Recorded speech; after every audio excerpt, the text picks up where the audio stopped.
सोमनाथ ज्योतिर्लिंग। स्थान प्रभास पाटन। राज्य गुजरात। ये पहला ज्योतिर्लिंग माना जाता है। कथा। चंद्रदेव को उनके ससुर दक्ष प्रजापति ने शाप दिया था कि उनका तेज नष्ट हो जाएगा। चंद्रदेव ने भगवान शिव की कठोर तपस्या की। शिवजी प्रसन्न होकर उन्हें शाप से मुक्त किया। तभी से यहाँ सोमनाथ अर्थात चंद्र के नाथ के रूप में शिव की पूजा होती है। सोमनाथ ज्योतिर्लिंग भारत के 12 महत्वपूर्ण ज्योतिर्लिंगों में से एक है। ये गुजरात के वेरावल के पास प्रभास क्षेत्र में स्थित है। ये मंदिर अपनी सुंदर बनावट और समृद्ध इतिहास के लिए जाना जाता है। शिव पुराण के अनुसार चंद्रदेव चंद्र सोमनाथ ने एक बार भगवान शिव से अपने ससुर दक्ष द्वारा दिए गए श्राप से मुक्ति पाने के लिए प्रार्थना की थी। भगवान शिव चंद्र की प्रार्थना से खुश हुए और उन्हें श्राप से मुक्त करने के लिए ज्योतिर्लिंग के रूप में प्रकट हुए। स्थान प्रभास क्षेत्र, वेरावल के पास, गुजरात। समय सुबह 6 बजे से रात 9 बजे तक। मुख्य आकर्षण Somnath light and sound show प्रतिदिन रात 8 बजे से रात 9 बजे तक होता है। टिकट की कीमत वयस्कों के लिए 30 रुपए और 10 साल से कम उम्र के बच्चों के लिए 10 रुपए है। कैसे पहुंचे? सड़क मार्ग जूनागढ़ से 82 किलोमीटर और अहमदाबाद से 400 किलोमीटर।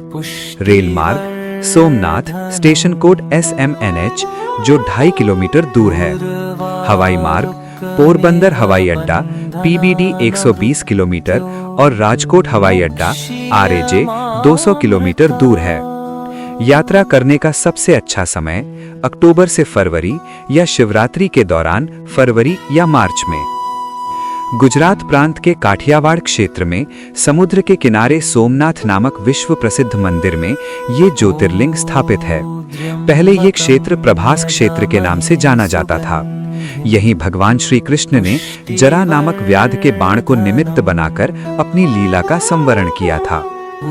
यहाँ के ज्योतिर्लिंग की कथा का पुराणों में इस प्रकार से वर्णन है। दक्ष प्रजापति की 27 कन्याएं थीं। उन सभी का विवाह चंद्रदेव के साथ हुआ था, किंतु चंद्रमा का समस्त अनुराग व प्रेम उनमें से केवल रोहिणी के प्रति ही रहता था। उनके इस कृत्य से दक्ष प्रजापति की अन्य कन्याएं बहुत अप्रसन्न रहती थीं। उन्होंने अपनी ये व्यथा कथा अपने पिता को सुनाई। दक्ष प्रजापति ने इसके लिए चंद्रदेव को अनेक प्रकार से समझाया, किंतु रोहिणी के वशीभूत उनके हृदय पर इसका कोई प्रभाव नहीं पड़ा। अंततः दक्ष ने क्रुद्ध होकर उन्हें क्षयग्रस्त हो जाने का शाप दे दिया।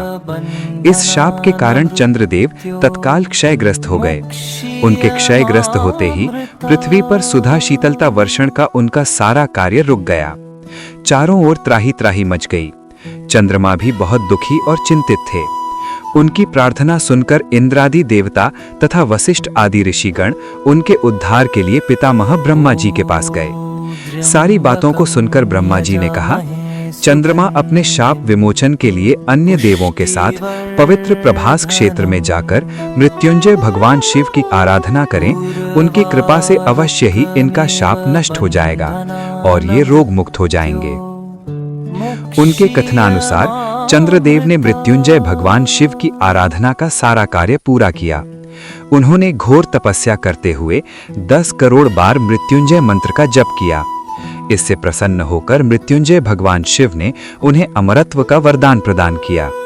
उन्होंने कहा, चंद्रदेव तुम शोक न करो, मेरे वर से तुम्हारा शाप विमोचन तो होगा ही, साथ ही साथ प्रजापति दक्ष के वचनों की रक्षा भी हो जाएगी।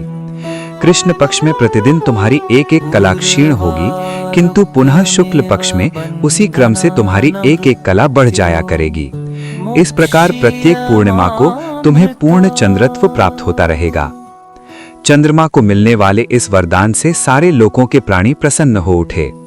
सुधाकर चंद्रदेव पुनः 10 दिशाओं में सुधा वर्षण का कार्य पूर्ववत करने लगे। शाप मुक्त होकर चंद्रदेव ने अन्य देवताओं के साथ मिलकर मृत्युंजय भगवान से प्रार्थना की कि आप माता पार्वती जी के साथ सदा के लिए प्राणों के उद्धारार्थ यहाँ निवास करें। भगवान शिव उनकी इस प्रार्थना को स्वीकार करके ज्योतिर्लिंग के रूप में माता पार्वती जी के साथ तभी से यहाँ रहने लगे। पावन प्रभास क्षेत्र में स्थित इस सोमनाथ ज्योतिर्लिंग की महिमा महाभारत, श्रीमद् भागवत तथा स्कंद पुराण आदि में विस्तार से बताई गई है।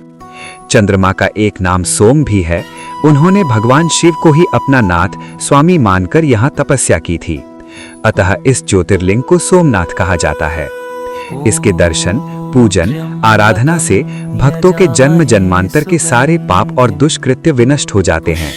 वे भगवान शिव और माता पार्वती की अक्षय कृपा का पात्र बन जाते हैं।